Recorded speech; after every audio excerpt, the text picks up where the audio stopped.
Hello guys, this is Roshan and welcome back to the skill sage. और आज हम लोग अपने ऑब्जेक्टिव सीरीज का वर्ल्ड पॉलिटिक्स का चैप्टर 4 करने वाले हैं, न्यू सेंटर्स ऑफ पावर। इससे पहले इस चैप्टर का नाम हुआ करता था अल्टरनेटिव सेंटर्स ऑफ पावर। और आज भी हम लोग बहुत ही सारे ऑब्जेक्टिव्स को देखेंगे, हर एक प्रकार के ऑब्जेक्टिव्स को देखेंगे। लगभग 50 ऑब्जेक्टिव्स को हम लोग देखने वाले हैं, जो कि आपके पूरे चैप्टर्स और न्यू टॉपिक्स को भी कवर करेगा। अगर आप लोग अभी तक पिछले वीडियोस को नहीं देखे हैं, पिछले ऑब्जेक्टिव सारे सीरीज़ को नहीं देखे हैं, तो जाइए उसको देख के आइए और अपने दोस्तों में भी ज़रूर शेयर कीजिएगा। आप लोग में से बहुत लोग पूछ रहे थे कि इस लेक्चर का पीडीएफ कहाँ पे मिलेगा। तो आपको अगर पीडीएफ डाउनलोड करना है तो हमारे टेलीग्राम चैनल को सब्सक्राइब कर लीजिए। आपको वहीं पे सारे लेक्चर्स का स्किल से सारे पीडीएफ जो भी लेक्चर होता है वहाँ पे अपलोड कर दिया जाता है। नीचे टेलीग्राम चैनल का लिंक प्रोवाइडेड है, डिस्क्रिप्शन बॉक्स में भी है और कमेंट बॉक्स में भी पिन कर दिया गया है, तो आप लोग वहाँ से डाउनलोड कर सकते हैं। तो चलिए आज का लेक्चर स्टार्ट करते हैं।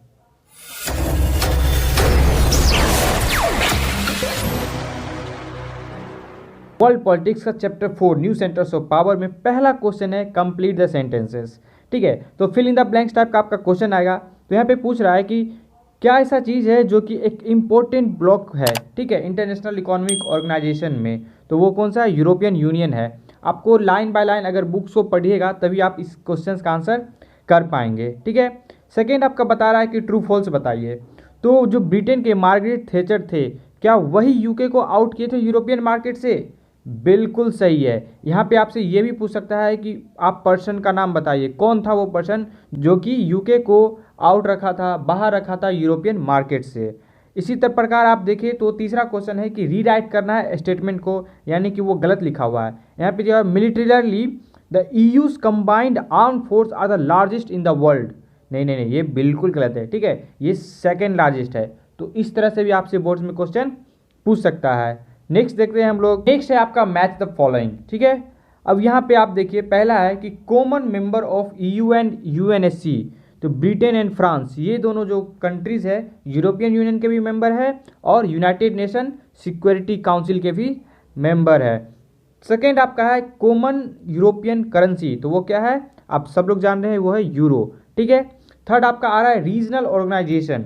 तो रीजनल ऑर्गेनाइजेशन क्या हो जाएगा? आसियान। और लास्ट आपका है एसईजी। तो एसईजी सबसे पहले फॉर्म करने वाला कंट्री कौन है? चाइना।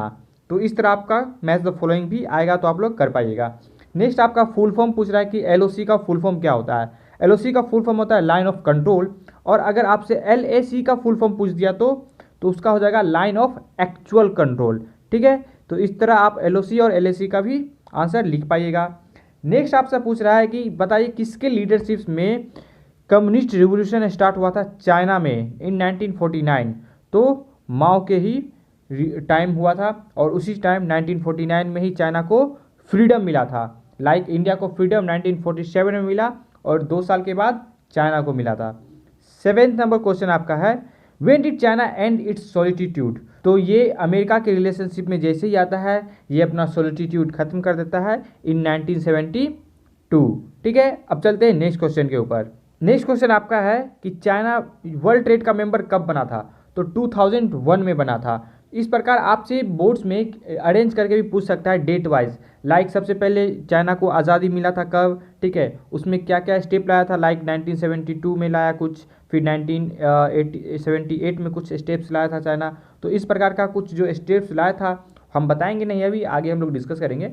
तो वो इस तरह से आपसे पूछ सकता है। लाइक 72 में देखो ये, तो इस तरह से आपसे पूछ सकता है कि आप अरेंज करके लिखिए चाइना का रिवॉल्यूशन फ्रॉम दी फ्रीडम।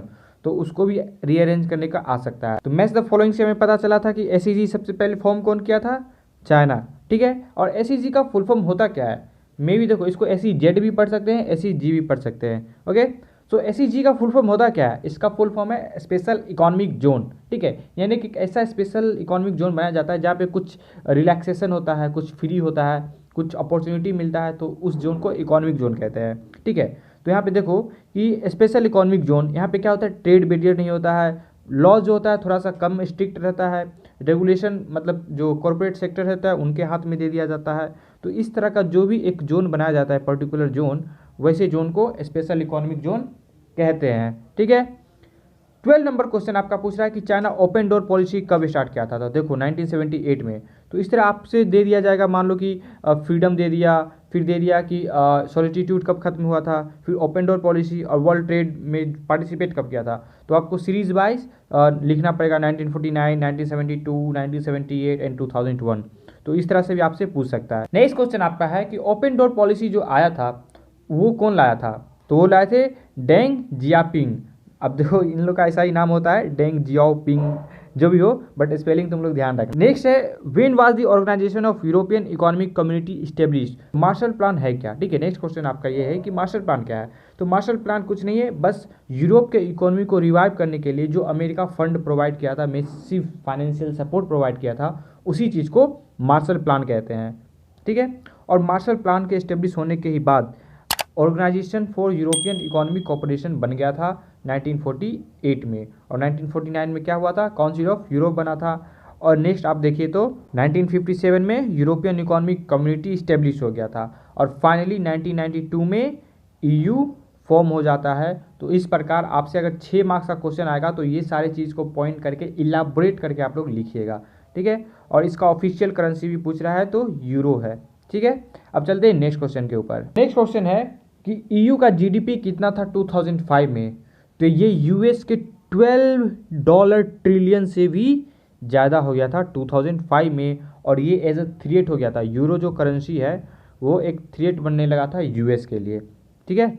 इस तरह का भी आपसे क्वेश्चन पूछ सकता है बोर्ड्स में कि कौन सा करेंसी था जो कि यूएस के डॉलर के लिए एक थ्रेट बन रहा था। नेक्स्ट क्वेश्चन आपका है कि बताइए 2 कंट्री जो कि ईयू को ज्वाइन किया था 2007 में। तो वो है बुल्गारिया और रोमानिया, याद रखना है, ठीक है।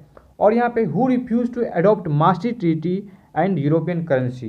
देखो मास्ट्रिक्ट ट्रीटी कुछ नहीं है, फॉर्मेशन ऑफ यूरोप ही है, जो ट्रीटी हुआ था वही है मास्ट्रिक्ट ट्रीटी, ठीक है। या आप बोल सकते हो मास्ट्रिक्ट पॉलिसी, उसी पॉलिसी के तहत यूरोप यूनियन का, जो यूरोपियन यूनियन है उसका फॉर्मेशन हुआ था। तो इसको 2 कंट्रीज था जो कि साइन करने से मना कर दिया था। तो वो है डेनमार्क और स्वीडन। 24th क्वेश्चन क्या है, विच 2 countries of EU have nuclear weapons. तो फ्रांस एंड ब्रिटेन, ये दोनों बहुत इंपॉर्टेंट है, ठीक है। और आप लोग ये भी याद रखिएगा कि ये यूएनएससी के भी मेंबर हैं, ठीक है। So how many nuclear weapons does EU have. EU के पास सोच लो 550 प्लस न्यूक्लियर वारहेड है। तो ये बहुत ही बड़ा नंबर होता है, ठीक है। 6 क्वेश्चन आपसे पूछ रहा है कि बताइए 2 यूरोपियन यूनियन के मेंबर जो कि परमानेंट मेंबर भी हैं यूएनएससी के, वही फ्रांस एंड ब्रिटेन। यहाँ पे आपसे नेक्स्ट क्वेश्चन पूछ रहा है कि आसियान का फुल फॉर्म क्या है।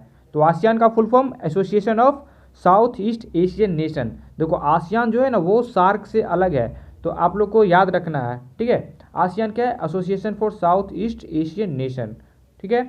इसका है क्या, ये मतलब किस तरह का एसोसिएशन है। तो कुछ नहीं, बस एक पॉलिटिकल, इकोनॉमिकल और सोशल ऑर्गेनाइजेशन है जो कि प्राइमरी फोकस करता है लोकल ग्रोथ पे, ठीक है, promoting economic growth and regional stability among its member, ठीक है। और इसको इस्टेब्लिश कब किया गया था, 1967 में इस्टेब्लिश किया गया था।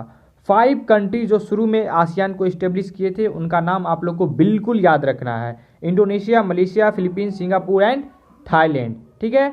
और 5 भी अलग मेंबर है, उनका याद नहीं भी रखिएगा तो भी चलेगा। 31st क्वेश्चन जो है ये आपसे पूछ रहा है कि बताइए 2 establish member countries of ASEAN. तो इंडोनेशिया एंड मलेशिया ये बहुत ही ज़्यादा एस्टेब्लिश कंट्री है आसियान के। क्वेश्चन है कि बताइए आसियान कंट्रीज के 2 मेंबर जो कि इंडिया से फ्री ट्रेड पॉलिसी साइन किए हुए हैं, ठीक है।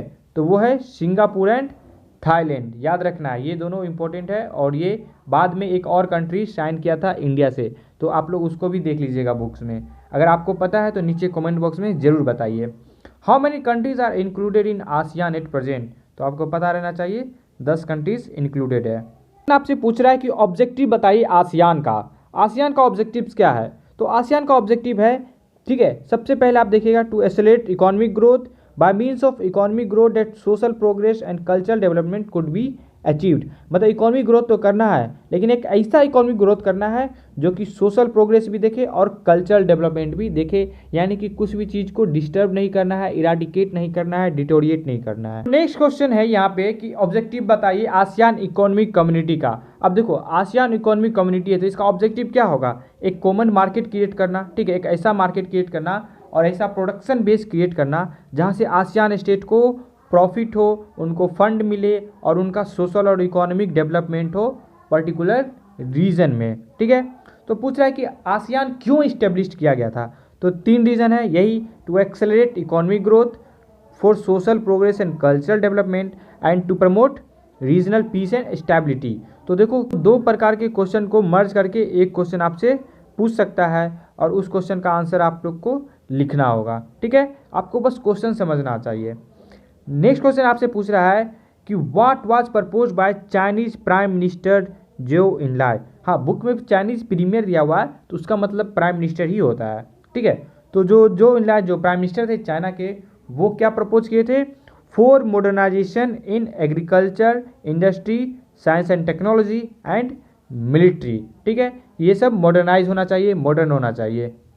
38 नंबर क्वेश्चन आपसे पूछ रहा है कि चाइना अपने एग्रीकल्चर सेक्टर को कब प्राइवेटाइज किया गया था। तो देखो 1982 में ही प्राइवेट कर दिया और आज चाइना कहाँ पे खड़ा है आप सब देख रहे हैं। चाइना कब ज्वाइन करता है WTO को, 2001 में, ठीक है। What does the logo of ASEAN flag symbols, ये आपका बहुत इंपॉर्टेंट है, ठीक है। जब हम लोग कार्टून्स का सीरीज चालू करेंगे तो वहाँ पे हम लोग इसको डिस्कस करेंगे ही, लेकिन आप लोग कार्टून के साथ हर एक का फ्लैग भी देख लीजिएगा, ठीक है, कि किसका कैसा फ्लैग है और वो क्या डिपिक्ट कर रहा है, ठीक है। तो यहाँ पे बोल रहा है कि जो आसियान का फ्लैग है उसमें 10 स्टॉक्स ऑफ पेड़ी है जो कि रिप्रेजेंट करता है 10 साउथ ईस्ट एशियन कंट्रीज़ को, and they are bound together in friendship and solidarity. और जो बीच में सर्कल है वो क्या रिप्रेजेंट करता है, यूनिटी ऑफ आसियान। तो इस प्रकार आप सार्क का और अलग कंट्री के यूरोपियन यूनियन का, तो जो यूनियन एसोसिएशन है उनका फ्लैग भी आप लोग देख लीजिएगा, ठीक है। नेक्स्ट क्वेश्चन है when did discussion of revolving boundary conflicts between China and India start. तो 1981 से ही ये चालू हुआ था, बट अभी तक सोचो कि बाउंड्री कन्फ्लिक्ट जो है सॉल्व नहीं हो पाया है। नेक्स्ट क्वेश्चन है हु विजिटेड चाइना इन 2010। तो India president Pratibha Devi Singh Patil visited China in 2010, ठीक है। और यहाँ पे कुछ इसी प्रकार का क्वेश्चन है कि when did China's president visit India. तो चाइनाज प्रेसिडेंट किए थे इंडिया में सितंबर 2014 में, और आप लोग को पता ही है कि उनका प्रेसिडेंट कौन है अभी, जी जिनपिंग, ठीक है। और ये सबसे पहली आप बोले तो ये उस टाइम ही बीजेपी पावर में आई थी और सबसे पहले चाइना से मीट हुआ था, ठीक है। चलते हैं नेक्स्ट क्वेश्चन के ऊपर। नंबर 44 है how much trade occurred between China and India in 2006, ठीक है। तो आप लोग को बताना है, यहाँ पे हो जाएगा 18 अरब dollar. Is the second largest economy of the world. So Japanese economy is the second largest economy of the world, but I think ये अब चेंज हो गया है। ये आपके बुक में दिया हुआ है जापानीज, बट अभी आप करंट सिचुएशन से देखेंगे तो चाइना बन रहा है धीरे धीरे लार्जेस्ट इकोनॉमी आफ्टर यूएस। आप लोग इसको एक बार बुक में देख लीजिएगा, ठीक है। क्वेश्चन नंबर 46 आपसे पूछ रहा है where does Japan stand in terms of population in the world. तो 10th रैंक पे जापान रैंक करता है, ठीक है। 47th क्वेश्चन आपसे पूछ रहा है कि what is the contribution of BRICS nation in the United nation budget. तो देखो इस प्रकार का क्वेश्चन भी आपसे पूछ सकता है, ये नया टॉपिक ऐड हुआ है तो आप लोग अच्छे से पढ़ लीजिएगा। अगर आप लोग ब्रिक्स नेशन के बारे में नहीं जानते हैं तो द स्किल सेज पर ये लेक्चर आपको प्रोवाइड किया हुआ है, लिंक डिस्क्रिप्शन बॉक्स में मिल जाएगा, आप लोग उस वीडियो को जरूर देखिएगा। तो ब्रिक्स नेशन का कंट्रीब्यूशन यूनाइटेड नेशन बजट में 22% है, जो कि बहुत ही बड़ा नंबर है, 16 ट्रिलियन यूएसडी। आप लोग समझ सकते हैं यूएसडी मतलब यूएस डॉलर। 48 नंबर क्वेश्चन आपसे पूछ रहा है कि ब्रिक्स का हेड क्वार्टर कहाँ पे है। तो ब्रिक्स का हेड क्वार्टर संघाई चाइना में है, बट ये फाउंड किया गया था 2006 रसिया में, ठीक है। रसिया में फाउंड किया गया था ये 2006 में, और इसका हेड क्वार्टर संघाई चाइना में है, ठीक है। और बाद में ये कंट्री शुरू में तो ब्रिक रहता है, लेकिन 2009 में ये ब्रिक्स बन जाता है।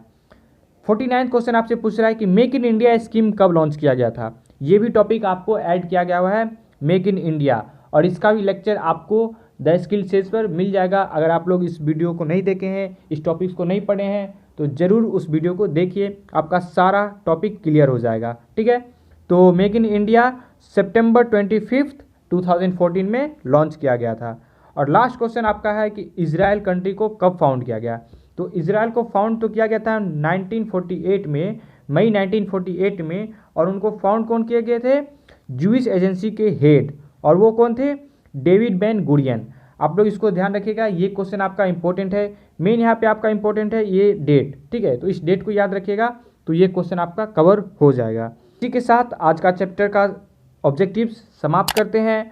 और अगर आप लोग को कुछ क्वेश्चंस रह गया है या कुछ डाउट है तो नीचे कमेंट बॉक्स में ज़रूर बताइए। और कुछ अगर ऑब्जेक्टिव जो छूट गया है इस पर आप लोग नीचे कमेंट बॉक्स में ज़रूर मेंशन कीजिएगा, ताकि आपके दोस्तों को भी मदद हो सके। So guys, thank you for watching my video. This is Roshan signing off.